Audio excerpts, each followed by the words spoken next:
Nah, orang bertakwa adalah orang yang melakukan segala apapun yang Allah perintahkan dalam kehidupannya, dan sekaligus hal-hal yang dilarang, jangankan yang haram, yang makruh pun semaksimal mungkin dan seoptimal mungkin dia tinggalkan.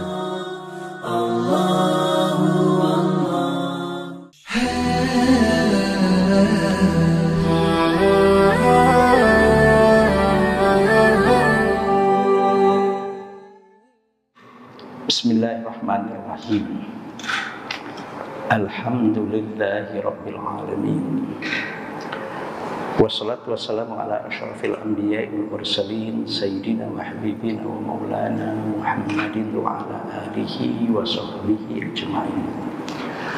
Asyhadu an la ilaha illallah wahdahu la syarikalah wa asyhadu anna Muhammadan abduhu wa rasuluh.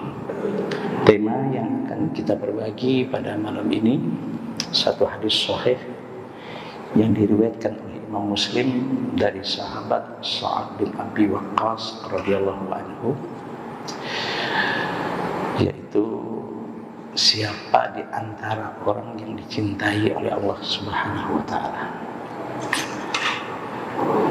Bismillahirrahmanirrahim. An Sa'ad bin Abi Waqqas radhiyallahu anhu qala, dari Sa'ad bin Abi Waqqas radhiyallahu anhu, beliau berkata, sami'tu Rasulullah sallallahu alaihi wasallam yaqulu.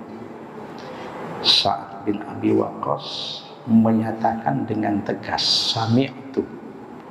Kalau dalam ilmu ulumul hadis atau yang disebut dengan istilah mustalahul hadis, kalau ada sahabat mengatakan tentang apa yang akan diungkapkannya dari Rasulullah, ada satu ungkapan misalnya sami'atu, saya mendengar, atau ra'aitu, saya melihat.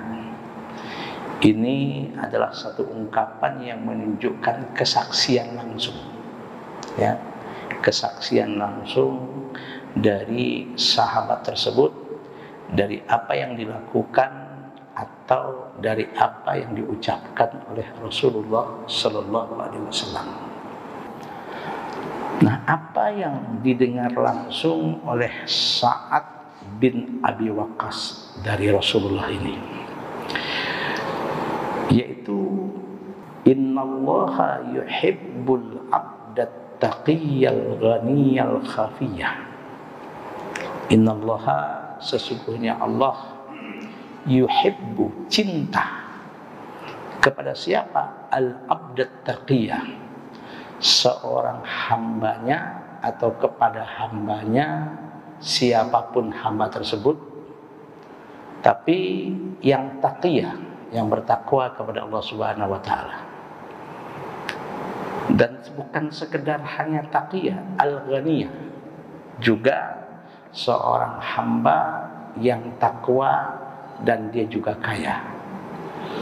Tapi tidak sekedar hanya kaya, tapi al-khafiyah, dia tidak menunjukkan kekayaannya tersebut kepada orang banyak, dan kalau boleh, kalau bisa orang lain tidak tahu bahwa dia itu seorang yang kaya, yang secara ekonominya boleh dikatakan Allah luaskan rezekinya kepadanya. Nah, hadis ini adalah hadis sahih yang diriwayatkan oleh Imam Muslim. Pertama kali yang akan kita bahas kata-kata innallaha yuhibbul abda. Ya, al-abda. Al-abda di situ adalah isim mufrad. Isim mufrad itu singular dalam bahasa Inggrisnya. Kata yang menunjukkan artinya adalah satu, mufrad. Tetapi dalam rumusan atau kaedah ilmu, namanya ilmu usul fikih, apabila ada isim mufrad al-mu'arraf dimakrifatkan dengan alif lam bil jinsi, maka walaupun dia isim mufrad, fahadha min alfadhil am, maka lafaz ini adalah lafaz yang menunjukkan arti umum. Nah, dalam ilmu usul fikih, apa itu lafaz am? al-lafdzul am, al-amu huwa al-lafdzul mustaqriqu li jami'i ma yasbuhu lahu. Ya, satu lafaz yang mencakup segala apapun yang layak masuk ke dalam lafaz itu.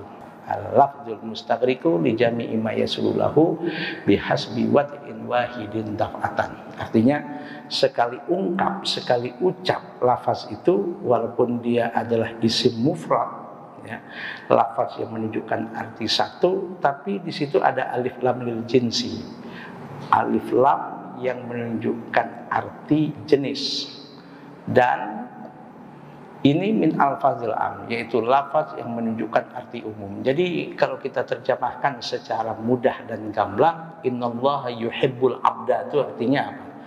Allah mencintai siapapun hambanya, baik suku manapun dia, bangsa manapun dia, status sosial yang bagaimanapun dia. Kalau dia termasuk hamba Allah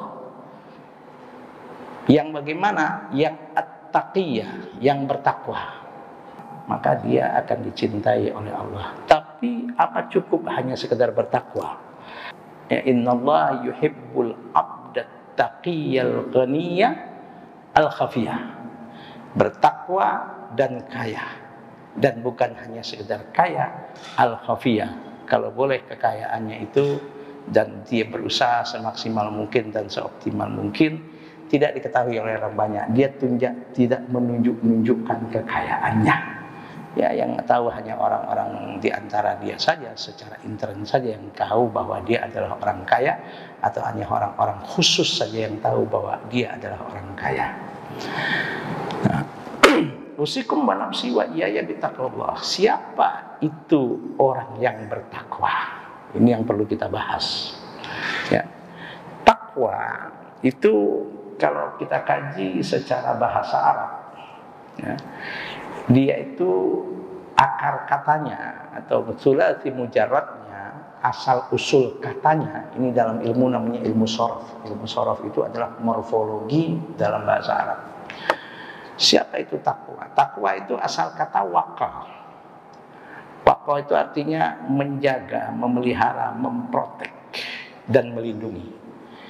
Jadi orang yang bertakwa itu siapa? Orang bertakwa itu adalah orang yang menjaga, memprotek, melindungi segala apapun anugerah dan nikmat yang Allah amanahkan kepadanya, dijaga.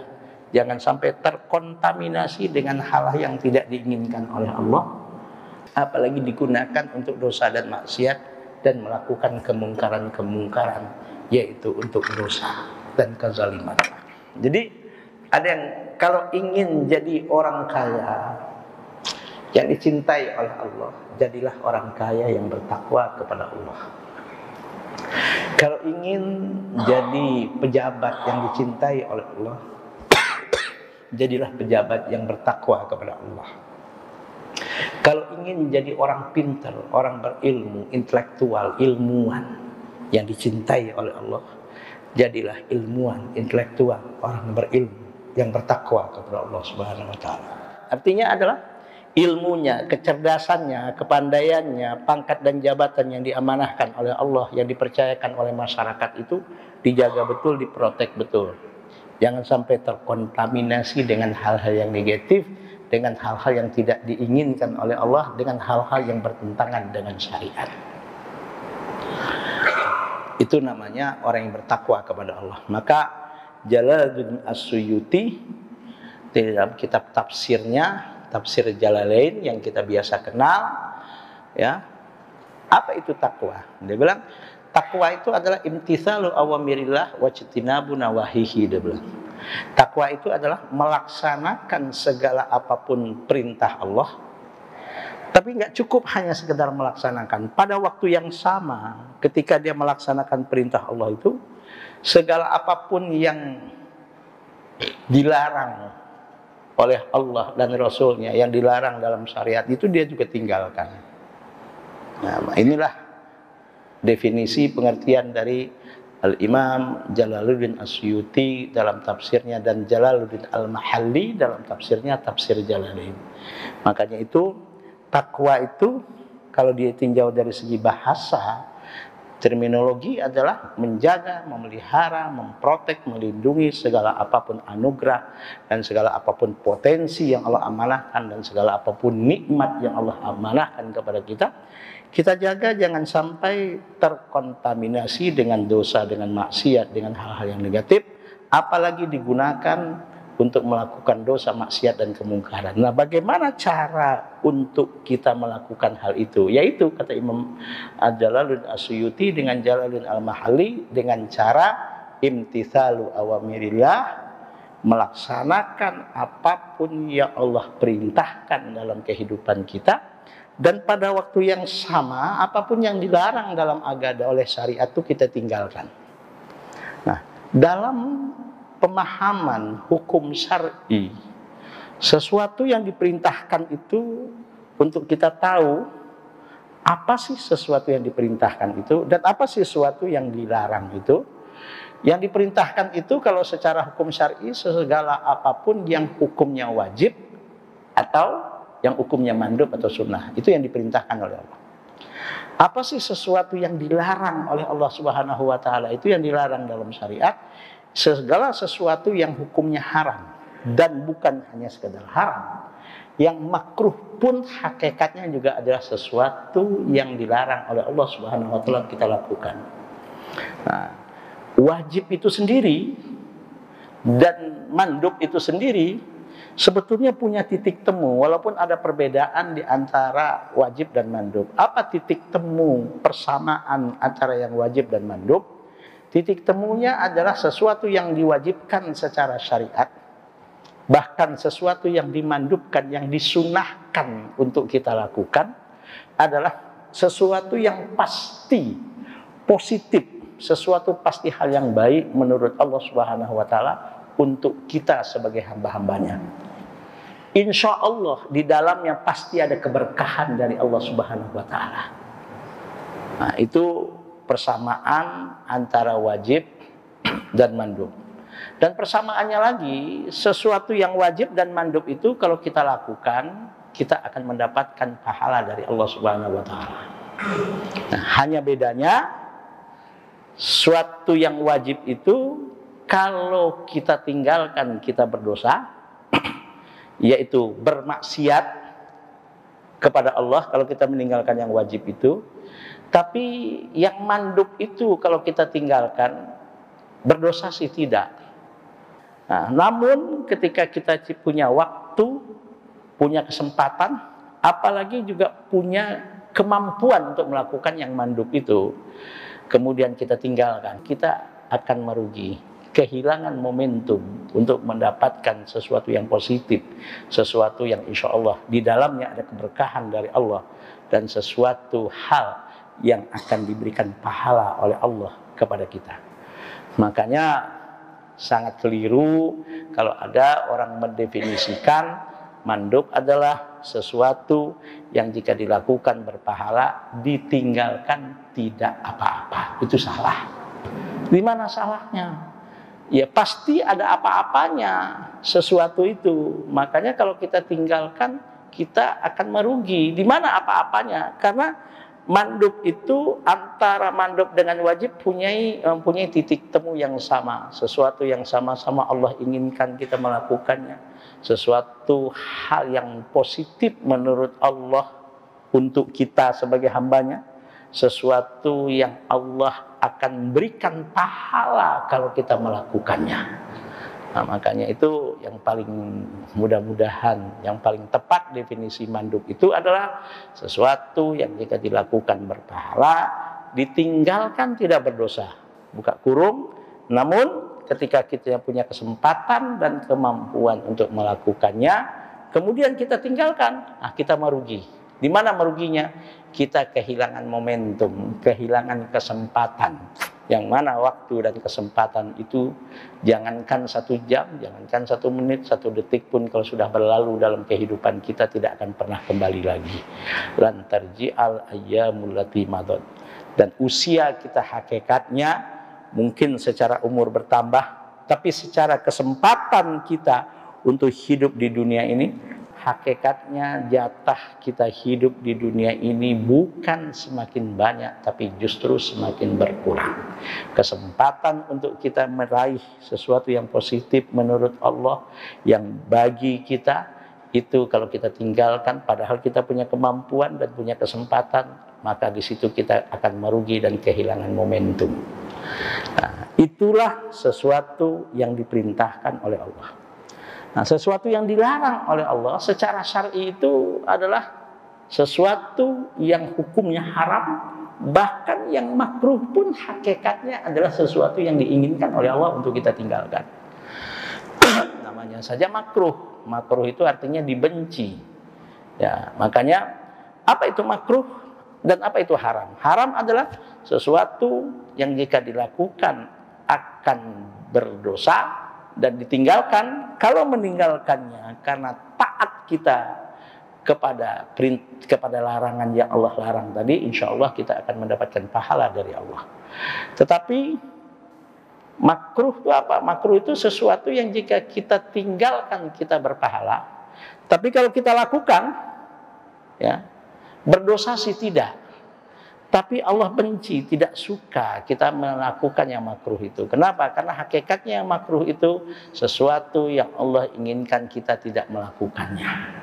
Maka definisi makruh itu jangan kita definisikan sesuatu yang jika ditinggalkan berpahala, dilakukan tidak apa-apa, itu salah.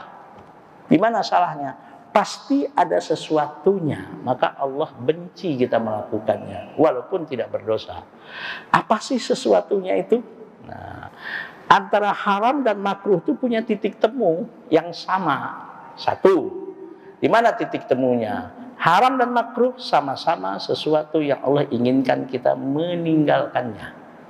Haram dan makruh sama-sama sesuatu yang negatif menurut Allah untuk kita sebagai hambanya.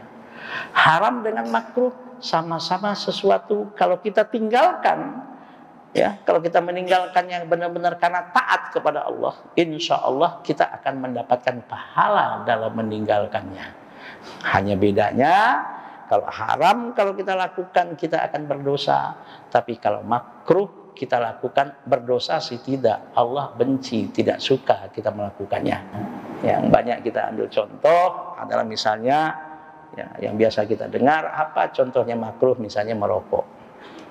Ya, makanya saya bingung. Ada di satu tempat, bahkan tidak sedikit murid atau santri kadang-kadang ngasih hadiah ke gurunya rokok, satu apa Pak? Satu slop rokok. Itu bingung saya ngelihatnya itu Pak. Kenapa? Karena rokok itu okelah tidak haram, tapi kan makruh toh. Nah, sesuatu yang makruh itu ada sesuatu hal yang nggak disukai oleh Allah, namanya juga makruh. Sesuatu yang Allah inginkan kita meninggalkannya, sesuatu yang di dalamnya negatif menurut Allah sudah pasti tidak ada keberkahan di dalamnya. Wallahu a'lam bishawab. Jadi itu ukuran yang namanya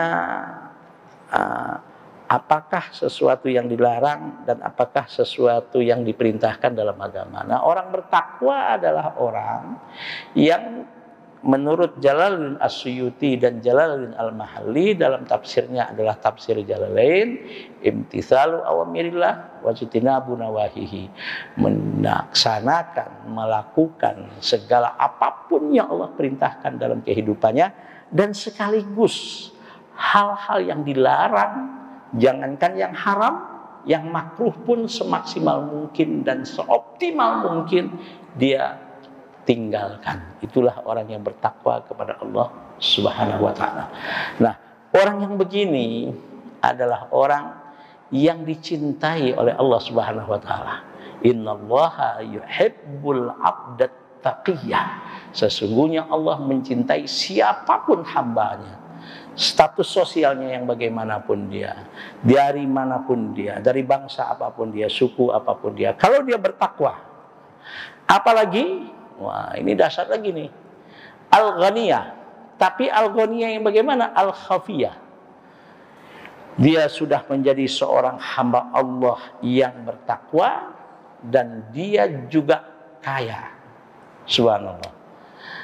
Dan al-khafiyah, ketika dia melakukan kebaikan-kebaikan, ketika dia berinfak, ketika dia bersedekah, ketika dia menolong orang dan sebagainya, dia berusaha sembunyikan dan dia berusaha tidak pamer dan dia berusaha betul-betul jangan sampai orang banyak mengetahui.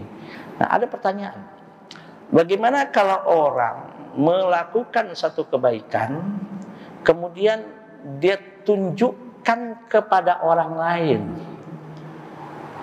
Baik atau tidak? Boleh atau tidak? Tergantung.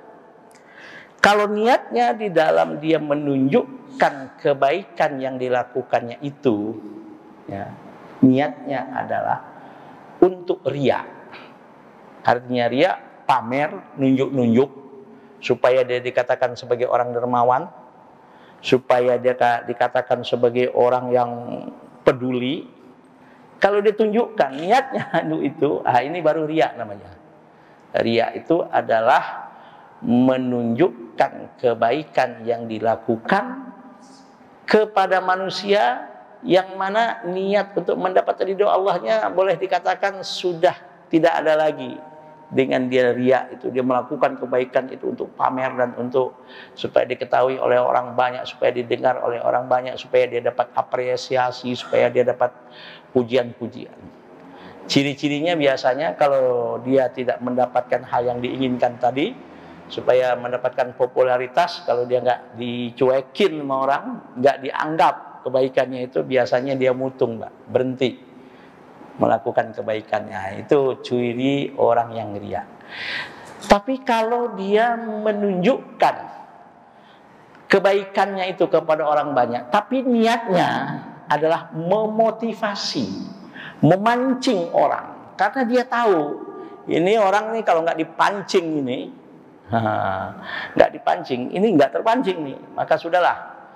Bismillahirrahmanirrahim. Ya Allah, saya lakukan hal ini, saya tunjukkan di depan orang banyak. Niat saya sedikit pun tidak ada kecuali hanya untuk memotivasi orang supaya orang ikut bersama dan terpancing.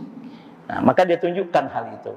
Insya Allah ini tidak berdosa dan ini mudah-mudahan dibenarkan, karena Rasulullah bersabda dalam hadis yang diriwayatkan oleh Imam Muslim, dan ini pernah kita bahas beberapa waktu yang lalu. Qala Rasulullah SAW, man dalla ala khairin falahu mithlu ajri fa'ilihi. Barang siapa yang menunjukkan seseorang akan suatu kebaikan, kemudian kebaikan yang ditunjukkannya itu kepada orang lain, ya, kemudian oleh orang lain itu akhirnya dapat informasi, dapat ilmu, termotivasi oleh apa yang dilakukannya itu, kemudian akhirnya orang itu melakukan kebaikan yang sama yang ditunjukkannya, yang diajarkannya tadi. Insya Allah kata Rasulullah, falahu mithlu ajri fa'ilihi. Dia akan mendapatkan pahala seperti pahala yang didapati oleh orang-orang yang melakukan kebaikan karena dia ajarkan tadi atau karena dimotivasi oleh dia tadi. Insya Allah ini baik. Makanya itu Rasulullah SAW bersabda, innamal a'malu binniyat wa innamal likulli imri'in ma nawa faman kanat hijratuhu ilallahi wa rasulihi fa hijratuhu ilallahi wa rasulihi wa man kanat hijratuhu lidunya yusibuha aw imra'atin yankihuha fa hijratuhu ila ma hajara ilaihi. Artinya adalah sesungguhnya segala amal perbuatan itu nilainya di hadapan Allah adalah tergantung niatnya di hati untuk apa dia melakukan kebaikan itu. Nah, kemudian innallaha yuhibbul abdat taqiyal ghaniyal khafiyah. Ya, sesungguhnya Allah Subhanahu wa taala cinta kepada siapapun hambanya yang bertakwa kepada Allah dan dia kaya. Nah, ada pertanyaan, apa sih kaya yang sebenarnya gitu loh. Kaya yang sebenarnya itu kaya yang bagaimana? Ya, kalau kaya harta itu nasib ya Pak ya. Itu adalah nasib. Ya, yang penting kita di dunia ini menjalankan apa yang disebut dengan proses. Ya, dalam hidup ini yang penting kita menjalankan proses. Makanya itu kenapa Allah Subhanahu wa taala walaupun kaya dan miskin seseorang itu adalah sesuatu yang sudah digariskan oleh Allah ketika kita umur 120 hari dalam rahim ibu kita, tapi kenapa kok antara orang itu akan kaya dan miskin tapi tetap dirahasiakan oleh Allah Subhanahu wa taala? Itu hikmahnya banyak sekali. Karena Allah menginginkan kita hidup di dunia ini normal, stabil. Coba bayangkan, Mbak, maaf, usikum wa nafsi wa iyaya bittaqullah. Kalau kita sudah tahu bahwa kita pasti akan jadi orang kaya, apa yang terjadi? Atau sebaliknya, kalau kita sudah tahu sejak kecil dulu bahwa kita pasti akan jadi orang miskin, apa jadi problem? Jadi problem, jadi masalah. Ngapain belajar rajin-rajin? Ngapain sungguh-sungguh? Ujung-ujungnya kaya juga kok. Betul gak? Ujung-ujungnya kaya, ngapain sungguh-sungguh? Apalagi sudah tahu dia akan miskin. Wah, lebih parah. Usaha belajar tinggi-tinggi, ngapain? Apalagi, maaf, sampai membiayai anaknya sampai habis-habisan jor-joran. Ya, ujung-ujungnya lu miskin juga, gak bakal kaya. Nasib lu memang udah miskin, katanya mau apa? Problem, Pak. Tapi kalau dalam ilmu tauhid, sesuatu yang walaupun sudah digariskan oleh Allah, tapi sesuatu itu belum diberitahu dan belum diinformasikan dan belum diketahui oleh hambanya, ya, secara tauhid itu adalah namanya takdir mu'allaq. Takdir mu'allaq itu apa? Ketentuan yang Allah tentukan pada seseorang ketika dia umur 120 hari dalam rahim ibunya, yang Allah memerintahkan malaikatnya untuk mencatat 4 hal diantaranya rezeki itu, tapi belum diberitahu oleh Allah, dan insya Allah itu masih belum harga mati. Nah, kalau takdir yang harga mati itu namanya takdir mubrom. Ya, takdir mubrom. Takdir mubrom itu takdir yang nggak boleh dirubah-rubah. Contoh, ketika seseorang lahir dalam jenis kelamin laki-laki, dia mau berubah kodratnya, mau jadi perempuan, dioperasi, ya, itu nggak boleh. Itu dilarang dan itu haram hukumnya, karena dia merubah takdir mubromnya. Atau sama halnya juga perempuan dilahirkan sebagai seorang wanita, dia nggak mau menjadi seorang wanita. Dia robah bentuknya dengan operasi menjadi seorang laki-laki, juga nggak boleh. Nah, itu takdir mubrom, itu takdir yang sudah harga mati. Nah, maka usikum wa nafsi wa iyaya bittaqullah. Jadi kita ini hanya wajib menjalankan proses yes. Makanya kita itu diberi modal oleh Allah. Modal apa? Modal kaki, modal tangan, modal kedua mata, modal telinga, modal otak, modal perasaan. Dan semua potensi-potensi yang Allah berikan kepada kita itu sebagai modal. Untuk apa? Untuk menjalani kehidupan ini, untuk menjemput rezeki di dunia ini. Nah, makanya itu supaya kita nggak dikatakan sombong, segala potensi yang Allah berikan kepada kita, modal-modal yang Allah berikan kepada kita, yuk kita maksimalkan, yuk kita optimalkan. Tapi mengoptimalkannya untuk apa? Untuk kebaikan, untuk hal yang positif. Di antaranya untuk menjemput rezeki Allah. Tapi di situ ada satu kekuatan Sang Ilahi, Allah Subhanahu wa taala.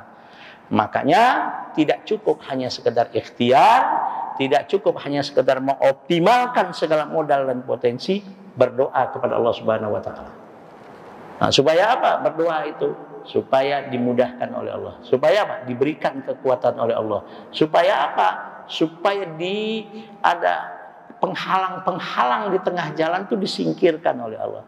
Walaupun memang harus ada, kita diberikan kekuatan untuk mampu menghadapi segala penghalang tersebut. Subhanallah. Makanya itu kita tidak boleh berputus asa dalam menjemput rezeki Allah itu. Nah, inilah sebabnya kenapa kaya dan miskin seseorang itu walaupun sudah ada ketentuannya dari sananya, tapi tetap dirahasiakan oleh Allah supaya kehidupan ini berjalan secara normal, supaya orang ini betul-betul memanfaatkan segala potensi yang Allah amanahkan itu. Untuk apa? Untuk betul-betul sesuai dengan apa yang diinginkan oleh Allah. Nah, orang yang menjaga, melindungi segala potensi yang Allah berikan tadi, inilah yang disebut dengan orang yang bertakwa kepada Allah Subhanahu wa taala. Nah, subhanallah, usikum wa nafsi wa iyaya bitaqwallah. Nah, kalau kita sudah menjadi orang yang bertakwa kepada Allah dan juga kaya. Nah, kaya ini ya yang ada yang disebut dengan kaya harta, tapi kaya yang sebenarnya adalah kaya hati. Karena kalau cuman kaya itu adalah kaya harta, ukuran seseorang kaya itu kaya harta, nggak ada orang kaya di dunia ini, Pak, kalau hatinya nggak kaya. Kenapa? Karena keinginan manusia itu nggak ada batasnya. Ayo tanya diri kita masing-masing. Keinginan kita tuh nggak ada batasnya. Pak, Bu, Bapak, Ibu maunya sekarang punya duit berapa? Maunya. Bapak, Ibu maunya sekarang kalau punya kekayaan berapa banyak? Pasti jawabnya sebanyak-banyaknya. Ya kan dong? Nah, keinginan itu kan apa yang ada di hati kan? Dan berhubungan dengan apa yang disebut dengan hawa nafsu. Makanya itu diingatkan oleh Allah, alhaakumut takatsur hatta zurtumul maqabir. Berlomba-lomba dalam mencari harta. At-takatsur itu artinya berlomba-lomba dalam mencari kekayaan, berlomba-lomba dalam mencari dunia, berlomba-lomba dalam mencari harta dan materi. Itu kata Allah, alhaakum, sudah membuat engkau lupa diri, nggak kenal keluarga, nggak kenal teman, nggak tahu halal, nggak tahu haram. Ya kan, Pak? Benar kan? Kalau kau ikuti takasur ini, kata Allah, bukan hanya sekedar membuat engkau lalai, bukan hanya sekedar engkau nggak tahu benar, nggak tahu salah, nggak tahu halal, nggak tahu haram, bukan hanya sekedar membuat engkau nggak kenal siapa teman, siapa lawan, siapa saudara, bukan hanya sekedar itu. Hatta zurtumul maqabir, kata Allah, sampai kau mati, kau tidak akan pernah berhenti dan kau nggak akan pernah stop. Sudah jadi hamba dunia pun, sudah jadi hamba materi pun nggak akan pernah merasa puas. Sementara takdir mubrom kita, kullu nafsin dha'iqatul maut. Ya Pak ya? Sesuatu yang Allah gariskan yang nggak bisa dirubah. Setiap kita pasti akan mengakhiri hidup ini. Kita punya keterbatasan waktu.